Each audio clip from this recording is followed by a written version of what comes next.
ऐसा नहीं है कि वो इन्फॉर्म करके गई थी कि मैं पूरी जा रही हूँ। वो किसी को बिना कुछ बोले चली गई और सबको ही घर पे बहुत परेशान हो रहा था कि कहाँ गए क्या किए।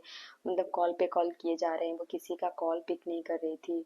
ऐसा ऐसा पूरा 15 डेज तक वो करती रही। वो तो बाद में पता चला कि वो पूरी में थे। स्वीटी का छोटा बेबी हो गया था, सेकेंड बेबी गर्ल ही हुआ था, सेकेंड बेबी हो गया था।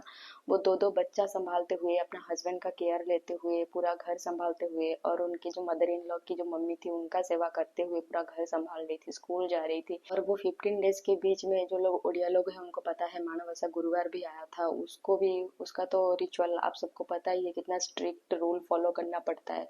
सुबह के 3 बजे उठना पड़ता है, बहुत सारे उसका रूल होते हैं। वो भी पूजा करते हुए, और उसको बहुत ऐसा नहीं कि परेशानी नहीं हुई, उसको बहुत परेशानी हुई थी उस टाइम पे। वो 15 डेज के बाद जब वो घर आई, उनको मना के लाया गया, उनके हस्बैंड उनको मना के लाए, तो उसके बाद भी उनका बिहेवियर में कोई चेंजेस नहीं था या नेचर में कोई चेंजेस नहीं था। या दो दो बच्चा को संभालते हुए वो अपना हस्बैंड को रात को केयर लेती थी, क्योंकि भैया का कमर दर्द बहुत बढ़ गया था, बहुत हेवी पेन होता था, वो रात को सो भी नहीं पाते थे। तो स्वीटी क्या कर रही थी, रात को उनका कमर मसाज करती थी, पेट में भी दर्द होता था, पेट भी मसाज करती थी। पूरा रात रात उसका पूरा सुबह हो जाता था। और उसका छोटा बच्चा भी था, जो छोटा बच्चा तो रात में ऐसे भी सोने नहीं देता। बच्चा को दूसरा रूम में सुलाती है, सो दैट भैया का नींद खराब ना हो। थोड़ा बहुत जो भी वो सो पाते हैं उतना नींद उनको अच्छे से हो करके बच्चा को दूसरा रूम पे सुलाती है, एक रूम पे भैया सोते हैं। तो वो क्या करती, एक रूम पे आके भैया का सेवा करती, बच्चा उठता है फिर बच्चा के पास जाती।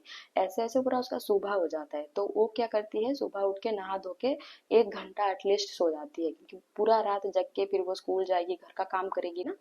तो वो जो 1 घंटा सो जाती थी ना, उसको भी ऐसा बोला जाता था कि लेट में उठती है, बट एक्चुअली वो रात में सोती ही नहीं थी। गांव में ये फैलाते थे कि वो लेट में उठती है, बट स्वीटी ये सब पे कभी रिएक्शन देती ही नहीं थी आजकल, क्योंकि वो चाहती थी कि उसके हस्बैंड स्ट्रेस आउट ना फील करे। अभी भैया जो केमो लेते थे ना, केमो उनके बॉडी पे इफेक्ट किया ही नहीं, क्योंकि आज वी ऑल नो कि वो एम्स हॉस्पिटल में थे, वो एक कैंसर स्पेशलिस्ट हॉस्पिटल था ही नहीं। तो वो डॉक्टर क्या कर रहे थे ना, आज से एक्सपेरिमेंट वो ले रहे थे, कुछ भी केमो दे रहे थे, बट उनके बॉडी में कोई इफेक्ट दिखा नहीं, वो कैंसर बढ़ता ही जा रहा था। फिर सजेस्ट किए कि रेडिएशन देने का। इस बीच स्वीटी बार बार बोले जा रही थी कि देखो, या तो कैंसर स्पेशल हॉस्पिटल ट्रांसफर कर दो या फिर आउट ऑफ स्टेट ले चलो, क्योंकि यहाँ पे मुझे लग ही नहीं रहा कि उनके बॉडी पे कोई इफेक्ट दिख रहा है। जब रेडिएशन पड़ा ना, उनका पेन और बढ़ गया, स्किन पूरा जल रहा था, उनका पीठ का स्किन, पेट का स्किन पूरा जल रहा था, जल के पूरा काला रंग हो गया था। और भैया के लिए भी ये बहुत सारा पेनफुल था, तो दर्द और सह नहीं पा रहे थे।